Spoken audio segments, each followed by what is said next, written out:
बोलो जयकारा बोल मेरे श्री गुरु महाराज की जय। सतगुरुदेव भगवान की जय। कृष्ण कन्हैया लाल की जय। राधे रानी की जय। सप्तम स्कंद चल रहा है, बड़े प्यार से इसका रसपान करेंगे। बहुत ही सुंदर सुंदर वचन आते हैं श्रीमद् भागवत जी के अंदर कि किस प्रकार से सतगुरुदेव भगवान की कृपा बरस रही है, हमें किस प्रकार भक्ति से जुड़ना चाहिए, कैसे सतगुरु से प्रेम करना चाहिए। तो बड़े प्रेम से श्रवण करेंगे। एकाग्रचित होकर बैठ जाएं, अपनी सुरती को एकाग्र करें, प्रभु के चरणों में लगाएं, एक एक श्वास के साथ सुमिरन करते जाएं।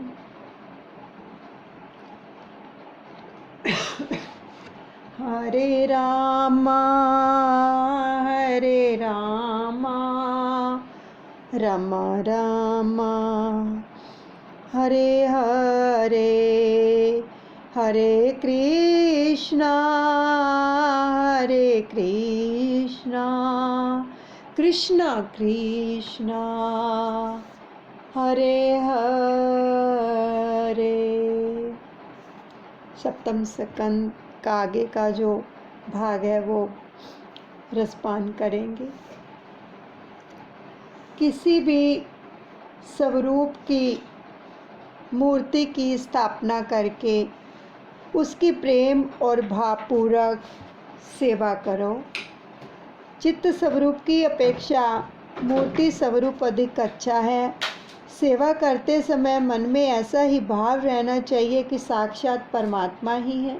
सेवा के आरंभ में ध्यान करो, संपत्ति के अनुसार खर्च भी करो। सुंदर सिंहासन बनाओ, ध्यान से भावना करो कि भगवान वैकुंठ से इधर आ रहे हैं और मेरे घर के सेवा सब में स्वरूप में प्रविष्ट हो रहे हैं। सेवा करते समय किसी भी व्यक्ति से बातचीत मत करो, उसे भी नमस्कार ही कर लेना।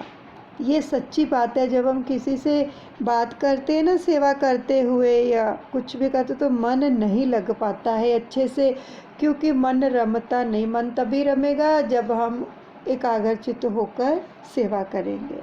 ना तो कोई परमात्मा से श्रेष्ठ है, ना कोई परमात्मा के समान है। सेवा से में मन को लगाए रखना ही सेवा है। तुम अपने शरीर से जैसा प्रेम रखते हो वैसा ही प्रेम ठाकुर जी के स्वरूप से भी रखो। परमात्मा के अनंत उपकार हैं। सदा यही सोचो कि मेरी कई बार प्रभु ने रक्षा की है। बहुत बार रक्षा करते हैं प्रभु। इसलिए दो बहुत ही सुंदर पंक्तियां हैं। प्रभु जी एहसान तुम्हारे है जितने गगन में तारे, मैं कैसे मुख दिखलाऊं शर्म के मारे, गुरु जी उपकार तुम्हारे। मैं भगवान का सेवक हूँ, दासन दास हूँ। मैं तुम्हारा हूँ। सेवा में दास्य भाव मुख्य है। और यानी दास्य भाव रहेगा तो सेवा में क्या होगी, विनम्रता आएगी। दास्य भाव से हृदय शीघ्र ही नम्र हो जाता है। सेवा में दैन्य के आने से जो है हृदय पिघलता है। कृष्ण सेवा में जब तक हृदय पिघलता नहीं है ना, तब तक सेवा सफल नहीं हो सकती है। तो दास्य भाव के बिना सेवा नहीं फलती। सेवा स्नेह और समर्पण भाव से करो। जब तक मूर्ति के प्रति भगवत भाव ना जागे, तब तक प्रत्येक पदार्थ के प्रति भी ईश्वर भाव नहीं जागेगा। सेवा करते समय लक्ष्य में ही वही रहे कि यह तो प्रत्यक्ष ईश्वर ही है। मतलब जब हम सेवा करते हैं ना, तो उस सेवा के अंदर भी हमें ये भान होना चाहिए कि ये स्वयं ईश्वर है। जिस दिन तुमसे कोई पाप हो गया होगा, उस दिन सेवा करते समय प्रभु अप्रसन्न से लगेंगे। जीव पाप करता है तो उन्हें दुख होता है, कष्ट होता है। अतः शुद्ध होकर सेवा करो। जब तक मन मलिन होगा तब तक आनंद की प्राप्ति नहीं होगी। मन से मलिनता दूर करो। प्रभु सेवा में भावना और अटलता कैसी होनी चाहिए, इस विषय में नामदेव महाराज जी का एक जीवन प्रसंग जो है दृष्टव्य है। नामदेव महाराज के घर में प्रतिदिन विठलानाथ जी की सेवा पूजा की जाती थी।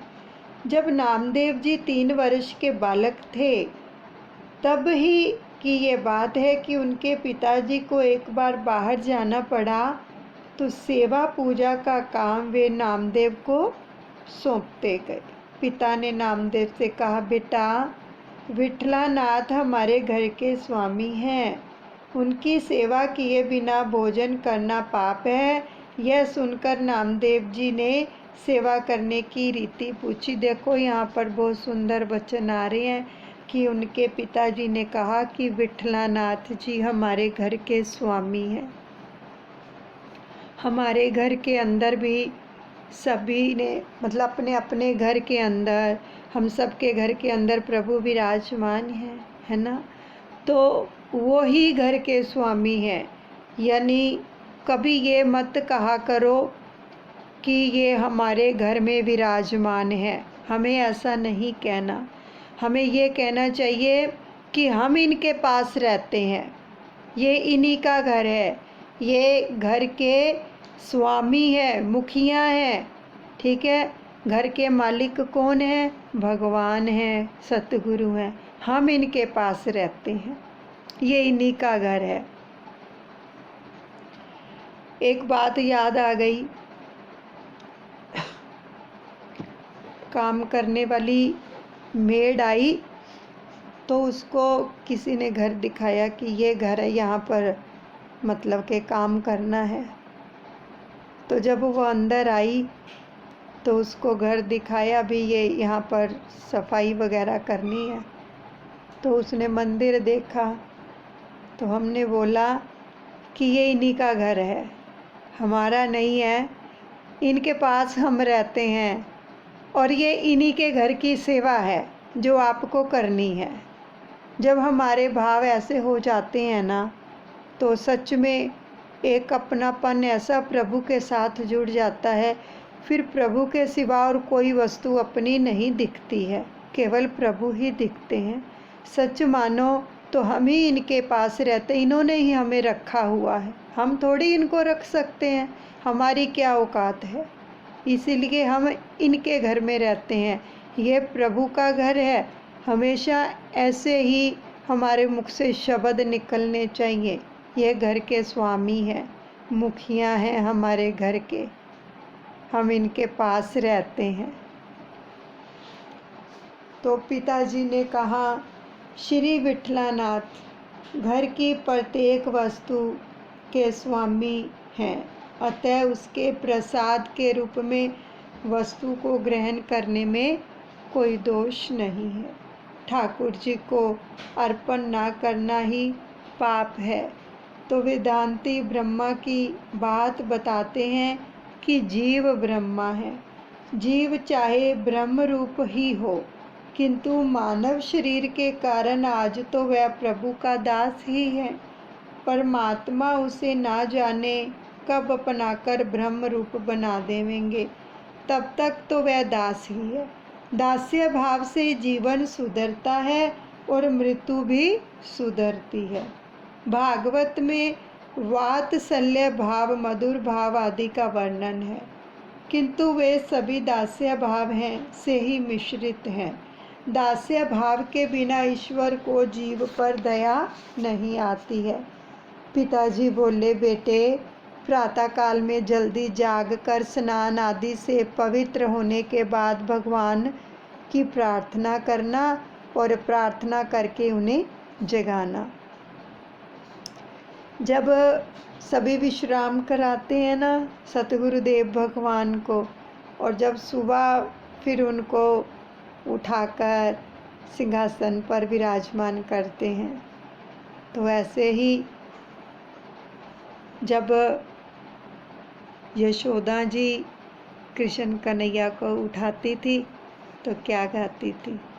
जागो मेरे मोहन प्यारे, सखियाँ बुलाने आई, उठो मेरे राज दुलारे, सखियाँ बुलाने आई।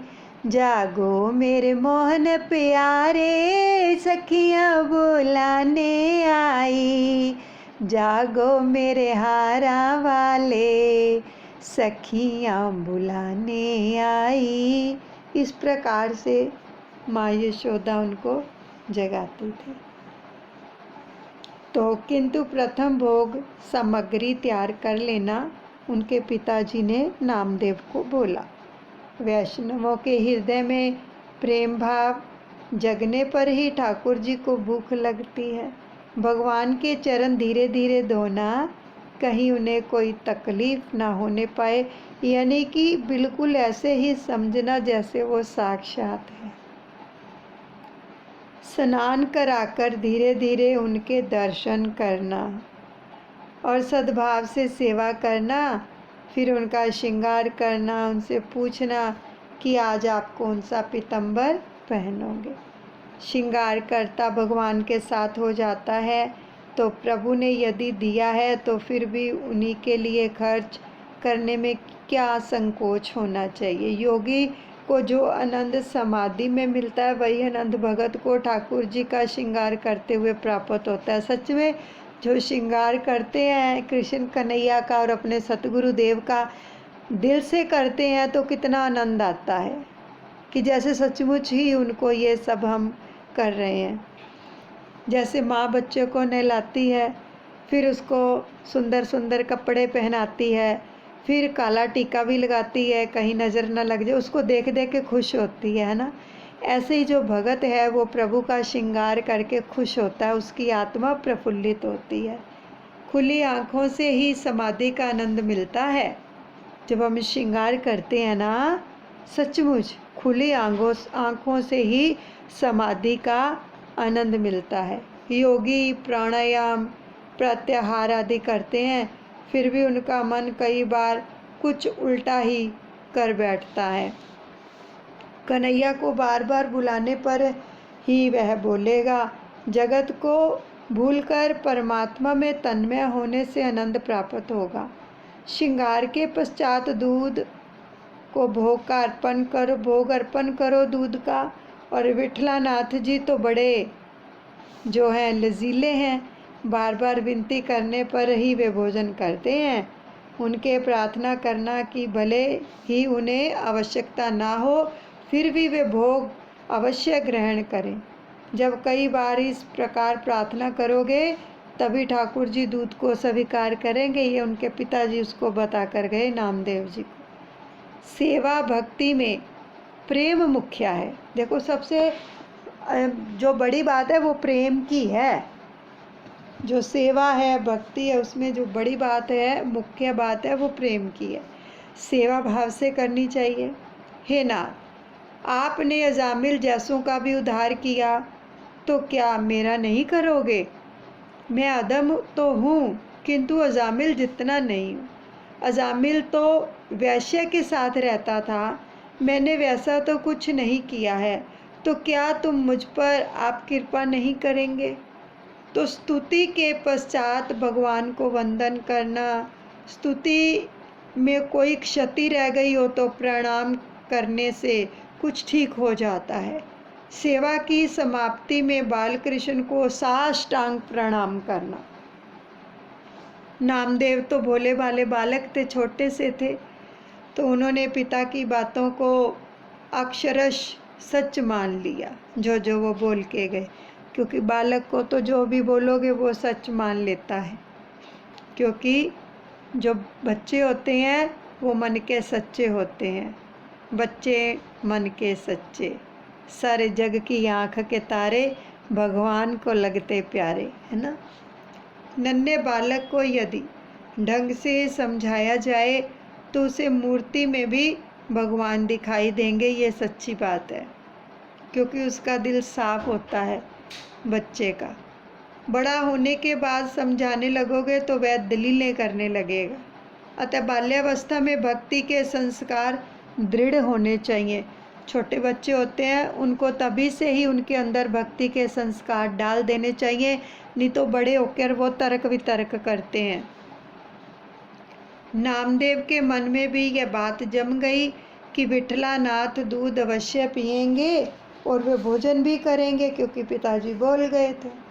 तो भगत बना या बनाया नहीं जाता, भगत तो जन्म से ही बनते हैं। नामदेव बाल्यावस्था से ही भगत थे, और जिस दिन पिताजी बाहर गए तो विठलानाथ जी की सेवा की धुन में मस्त नामदेव को नींद ही नहीं आई।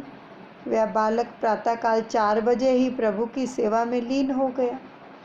तो उसने प्रभु को प्रेम से जगाया, प्रभु को बड़े प्रेम से जगाया। बालक बनकर भगवान की सेवा करो। और बालक प्राय निर्दोष होते हैं, निर्दोषता से ही सेवा स्वीकार होती है। नामदेव ने ठाकुर जी के चरणों को धोकर उनका सुंदर श्रृंगार किया। विठलानाथ जी प्रसन्न दिखने लगे। नामदेव गरीब घर के थे। तुलसी की माला जो ठाकुर जी को प्रिय है पहना दी, और अल्प देने पर भी अधिक मान ले वह ईश्वर है, और अधिक को भी अल्प माने वह जीव है। यानी कि अल्प देने पर भी अधिक मान ले। थोड़ा सा अगर हम प्रभु के चरणों में अर्पण करते हैं तो उसको बहुत मानते हैं, लेकिन जो जीव है वो थोड़ा सा ज़्यादा देते हैं भगवान, लेकिन उसको भी थोड़ा मानता है। ये जीव की ऐसी दृष्टि, ऐसी सोच। नामदेव ने ठाकुर जी को गोपी चंदन का तिलक लगाया, और श्रृंगार के बाद ठाकुर जी को भूख लगती है। अब हमारे हृदय में यदि प्रेम है तो भगवान की मूर्ति में चेतना आती है। प्रेम से, पता है, प्रेम जड़ को भी चेतन, और प्रेम का अभाव चेतन को भी जड़ बना सकता है। इतनी पावर है प्रेम के अंदर। नामदेव ने दूध लाकर प्रभु को अर्पित करते हुए कहने लगे, विठलानाथ, आप तो जगत के पालन करता हैं, अतः मैं आपको क्या खिला सकता हूँ? आपका जो है वही मैं आपको दे रहा हूँ। नामदेव बार बार प्रभु को मनाने लगे, विनती करने लगे, पर नामदेव का प्रेम देखकर विठलानाथ दूध पीने की अपेक्षा बालक को ही निहारने लगे। कितना छोटा बालक है और प्रभु उसको ही निहारते हैं, किस प्रकार से ये प्रार्थना कर रहा है, विनती कर रहा है, सेवा कर रहा है। तो विठल को दूध पीते हुए ना देख कर नामदेव बोले, मैं बालक हूँ, मैंने आज तक कभी आपकी सेवा तो की नहीं है, अतः आप कहीं मुझसे नाराज़ तो नहीं हैं? आप दूध क्यों नहीं पीते? आपको भूख लगी होगी, दूध पी लीजिए। तो कहीं दूध में शक्कर तो कम नहीं है? देखो ऐसे बातें करने लगे भगवान से वो, सच में कि क्यों नहीं पी रहे हो, यानी मीठा तो कम नहीं है, मुझसे नाराज़ तो नहीं हो, मैंने कभी आपकी सेवा नहीं की है, क्यों नहीं पी रहे दूध आप? यह सोचकर उन्होंने घर से लाकर कुछ और शक्कर डाल दी उस दूध में। और नामदेव जी फिर बोले, विठलानाथ, यदि आप दूध पान नहीं करोगे तो मैं भी दूध पीना छोड़ दूंगा। आप दूध नहीं पिएंगे तो मैं आपके चरणों में अपना सर फोड़ दूंगा। बच्चे थे तो बालक व्याकुल था कि विठलानाथ जी दूध नहीं पिएंगे तो पिताजी उस पर क्रोधित हो जाएंगे। अब उसको क्या पता कि पिताजी तो ऐसे ही बोल कर गए थे, तो विठलनाथ जी ने कभी उनके इस प्रकार उनसे दूध नहीं पिया। उनको तो ये पता था ना कि पिताजी बोल के गए तो ये सब प्रभु करते हैं, इसलिए मुझे बोल कर गए हैं। तो बालक अपना सिर फोड़ने ही जा रहा था कि परमात्मा ने दूध का बर्तन उठा लिया।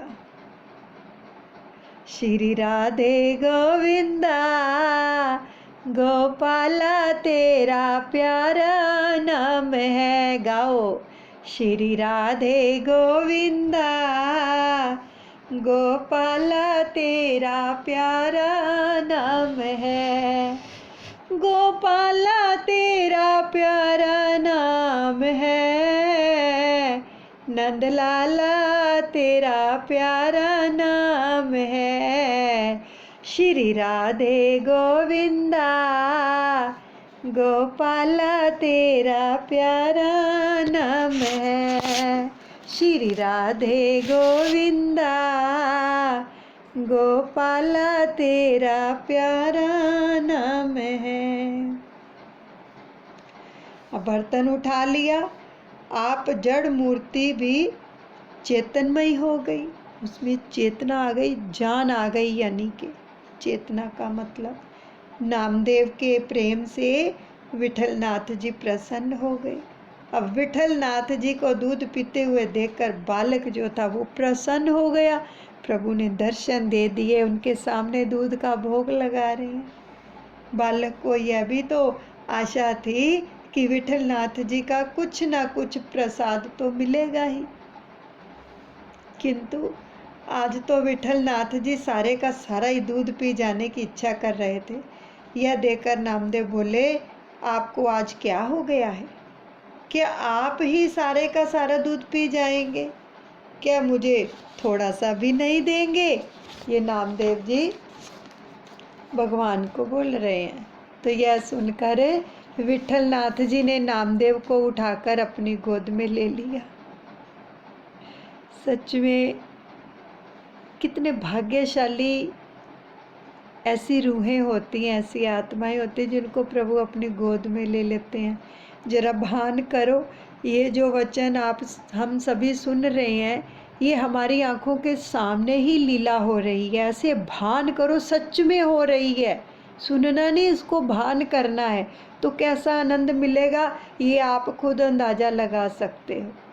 अब ये भान करो कि हम भी सामने बैठे हैं कि विठलनाथ जी ने नामदेव को उठाकर अपनी गोद में ले लिया और फिर दोनों ने एक दूसरे को दूध पिलाया। देखो भगवान अपना और उसका जूठा पी रहे हैं।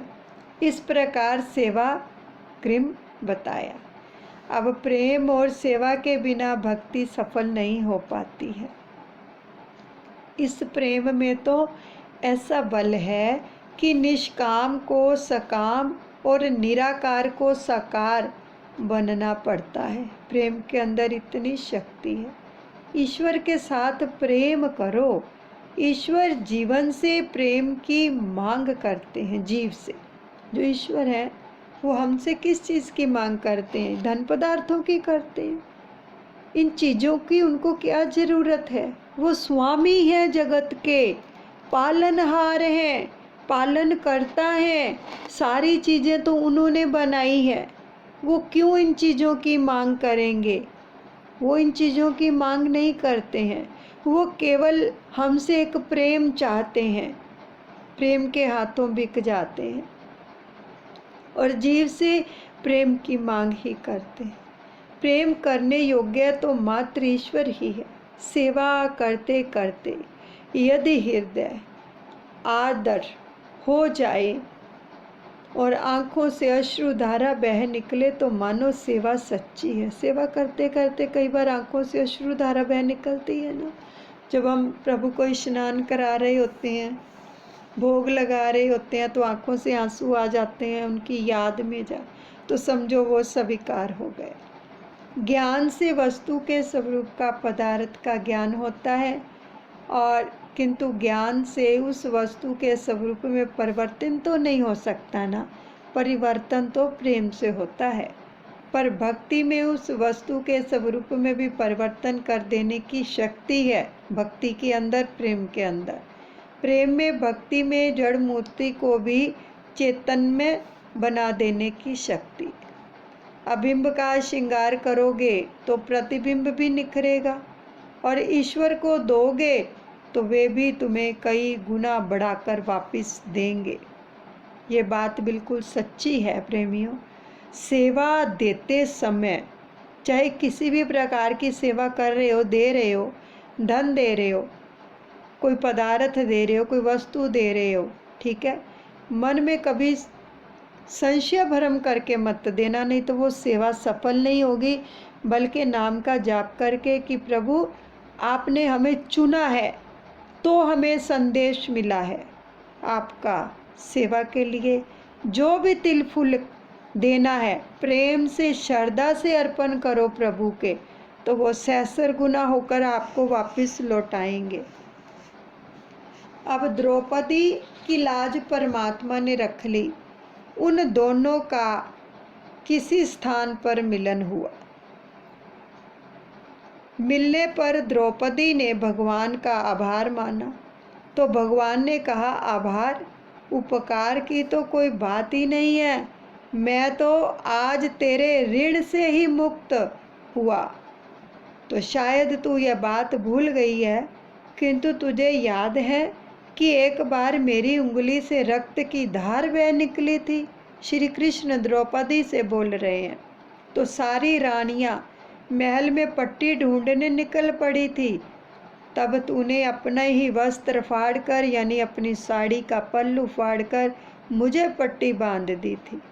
तो उस पट्टी में 909 यानी कि 999 999 धागे थे। तो मैंने उस समय सोचा था कि मैं अपनी बहन को 999 साड़ियाँ दूंगा। तभी भगवान ने सोच लिया, देखो कितना गुना कर दिया। एक छोटी सी पट्टी और 999 उसमें धागे, उसकी 999 साड़ियाँ उसी समय सोच ली कि दूंगा। वह देकर आज मैं ऋण मुक्त हो गया हूँ। कब दी थी ये साड़ियाँ भगवान ने उसको? जब दुर्योधन ने चीरहरण किया था।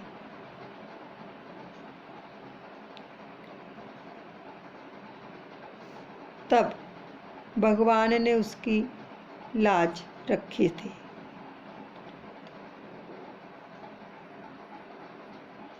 मनुष्य ईश्वर को जितना भी देता है, ईश्वर उसे अनंत गुना बनाकर देते हैं। परमात्मा निज लाभ परिपूर्ण है। अतः परमात्मा अपने को समर्पित की गई वस्तु कई गुना करके वापस देते हैं। वे अपने सिर पर किसी का भी ऋण नहीं रखते हैं। इतना ही नहीं, अपितु वे उस ऋण को ब्याज के साथ वापस करते हैं। जो भी हम देते हैं ना सेवा में, ब्याज के साथ वापस लौटाते हैं प्रभु। वो किसी का नहीं रखते हैं। हम सोचते हैं शायद हमने इतनी सेवा की है, लेकिन आपको नहीं पता होता।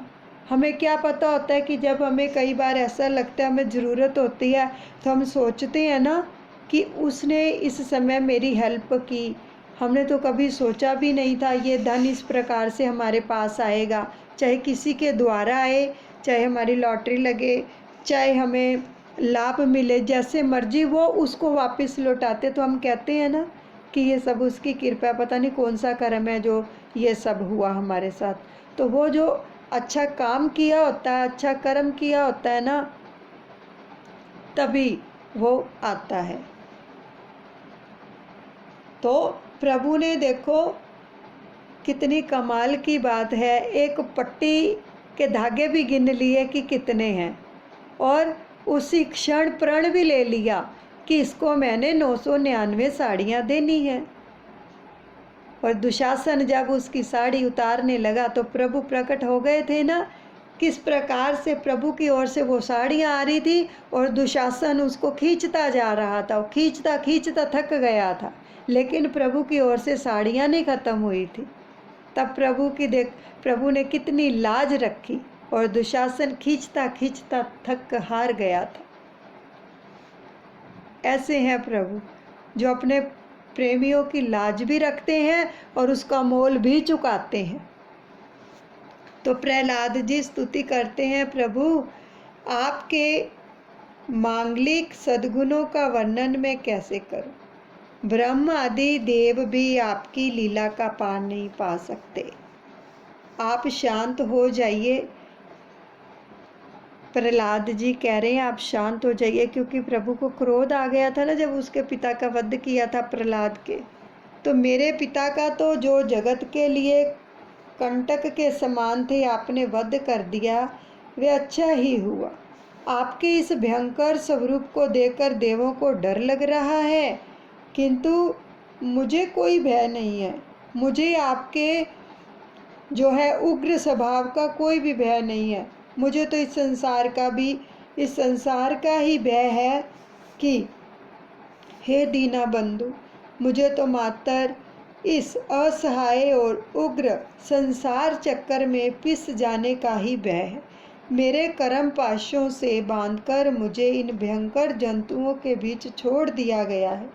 सब जीवों के एकमात्र शरण और मोक्ष स्वरूप ऐसे अपने चरणों में हे नाथ, प्रसन्नता से आप मुझे कब बुलाएंगे? आप ही सभी के आश्रय हैं, आप ही हमारे प्रिय सौहार्द हैं, आप ही सभी के जो हैं परम आराध्य हैं। आपकी लीला कथा का गान करता हुआ मैं बड़ी ही सरलता से इस संसार की कठिनाइयों को पार कर जाऊंगा। भगवान से प्रार्थना कर रहे हैं प्रहलाद जी। यहीं पर हम सप्तम स्कंद को विश्राम देते हैं।